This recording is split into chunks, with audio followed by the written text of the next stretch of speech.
The Young and the Restless spoilers. Full 3 days, the 30th of July 2026. Welcome back to the channel, fellow Ingenuity gossips. It is a fantastic day to dive deep into the absolute madness that our favorite daytime drama just served us. We are always here to break down the latest twists, turns, and absolute train wrecks. Let's not waste a single second and get right into the thick of it. I cannot believe they rushed this. I mean, seriously. You're telling me Nikki Newman just opens her eyes, the bandages are off, and boom, she can see again. And of course the very first thing she sees is Victor's smug mustached face. Oh, the destined soulmates. Give me a massive break. I am literally typing this late at night because I am so fired up about this missed opportunity, and I just need to vent to people who actually understand my frustration. We just had that incredible heart-wrenching scene last week, where Melody Thomas Scott acted her absolute heart out, smashing that vanity mirror with her hairbrush because she was so devastated by the darkness. It was raw, it was real. And now, just a few days later on this Wednesday episode, it's a total miracle. Wait, I'm getting ahead of myself. Let me back up and explain. Yes, the spoilers for July 29th reveal that Nikki's vision is fully restored. And I know some people are loving this, but personally I think it is the biggest cop-out ever. Why? Because Victor Newman desperately needs to learn a lesson about control, and this storyline could have been the perfect vehicle for that. Remember when they tried this kind of instant cure plot with Nikki's MS flare-ups years ago? Yeah, it didn't work then either. It feels so unearned and rushed. We needed to see Nikki struggle, adapt, and find her independence in the dark before the miraculous healing. But you know what really makes my blood boil about this whole beautiful reunion between Victor and Nikki? The shares. Are we all just going to conveniently forget the absolute treachery that just happened? While Nikki was drugged up, suffering from those blinding headaches and terrified of dying, Victor literally manipulated her into signing a medical power of attorney. But hidden in that legal jargon was a clause that transferred all her personal shares of Newman Enterprises into a trust he controls. He robbed his own wife blind while she was literally going blind. And now he gets to stand there in the hospital room, holding her hand, playing the doting hero husband as she regains her sight. I am screaming at my screen. Nikki is looking at him with so much love, completely unaware that he just hosed her out of her legacy. When she finds out, and she will find out because secrets in Ingenuity have a shelf life of about 3 weeks, it is going to be absolute nuclear fallout. I am both dreading it and absolutely here for the drama. Okay, back to the point. Let's talk about the other absolute disaster waiting to happen, Lily and Kane. Am I the only one who is losing their mind over this? We are supposed to believe that Lily Winters is having a flirty, romantic evening with Kane Ashby, the man who literally just blackmailed her using her Uncle Malcolm's life as a bargaining chip. Let's do a quick recap because my brain is short-circuiting trying to process this. Malcolm is dying, he needs a bone marrow transplant. Kane is miraculously the only match. And what does Kane do? He doesn't just do the right thing and save the man like a normal human being. No, he demands executive control at Chancellor Winters in exchange for his marrow. It is the most despicable, toxic, manipulative move ever. And now suddenly they are having a romantic evening together. What in the Ingenuity is going on here? I mean, I know Lily and Kane have this deep, complicated history. And they always seem to gravitate back to each other, no matter how toxic it gets, but this is a bridge too far. I am sorry, but you do not swoon over a man who held your family's life hostage for a corner office. I was literally throwing popcorn at my TV reading these spoilers. Imagine them sitting at the GCAC, sipping wine, lighting candles, with Kane using that accent to whisper sweet nothings, acting like he's the hero for saving Malcolm, completely glossing over the fact that he demanded a ransom for his bodily fluids. It makes me sick.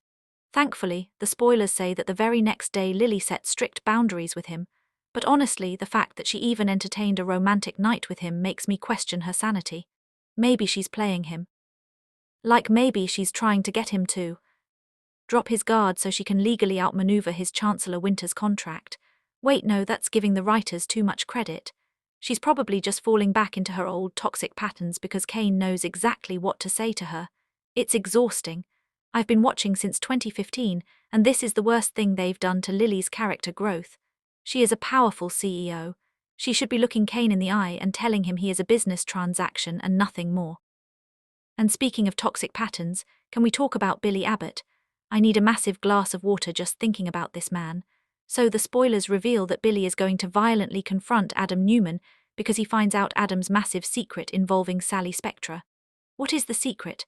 Adam bought Sally's company, Newman Media, Spectra Charles, to save her from Victor's ruthless corporate attacks. Let's unpack this because there are so many layers of psychological mess here. Adam, the supposed bad guy of the Newman family, is actually stepping up to protect Sally. He offered her this deal because he feels he owes her an eternal debt after the tragic loss of their baby, Ava. He even brought up the sunset pink nursery colours when he made the offer. It was actually incredibly touching and selfless of Adam. But did Sally tell Billy about this massive financial windfall and rescue? Nope, not a single word. And honestly, I do not blame Sally one bit. I know some people in the forums are going to drag Sally for keeping secrets from her partner, arguing that relationships are built on trust. But look at who her partner is. Billy Abbott is a walking, talking red flag wrapped in a tailored suit. He is a hothead, he is impulsive, and most importantly, he is a gambler. You do not, under any circumstances, tell a gambling addict that you suddenly have a massive influx of cash. That money would be gone in a hot second on some reckless venture, a high-stakes poker game, or some foolish attempt to outsmart Victor Newman. Sally is pregnant. She is trying to build a secure future for her child. She cannot afford to let Billy's chaotic energy ruin her safety net. But of course, Billy finds out and he immediately assumes the worst. He confronts Adam, probably throwing punches or at least screaming in his face in the middle of society. Billy's jealousy is so deeply rooted, it's pathological. He cannot stand the fact that Adam, the man who shares such a deep traumatic history with Sally, is the one playing the hero. Billy always has to be the savior, but he never actually does the work to save anyone. He just creates bigger messes. I am so frustrated with Billy. He is about to ruin the absolute best thing that has ever happened to him. Sally and this baby could be his ultimate redemption, but his massive ego and his blinding jealousy are going to destroy it. I can already see the scenes playing out.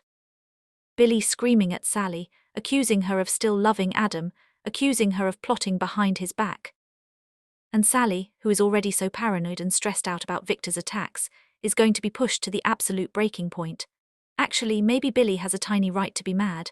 I mean, hiding a massive corporate buyout from the man you live with is a huge lie of omission. If I were Billy, I'd be hurt too. Wait, no, I take that back completely.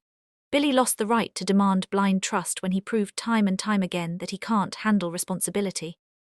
He literally questioned the paternity of her baby recently because of his own deep-seated insecurities and Jill's toxic whispering in his ear. He doesn't deserve her trust right now. He hasn't earned it. This entire situation is just a powder keg waiting for a match. Adam is going to throw it right back in Billy's face during this confrontation.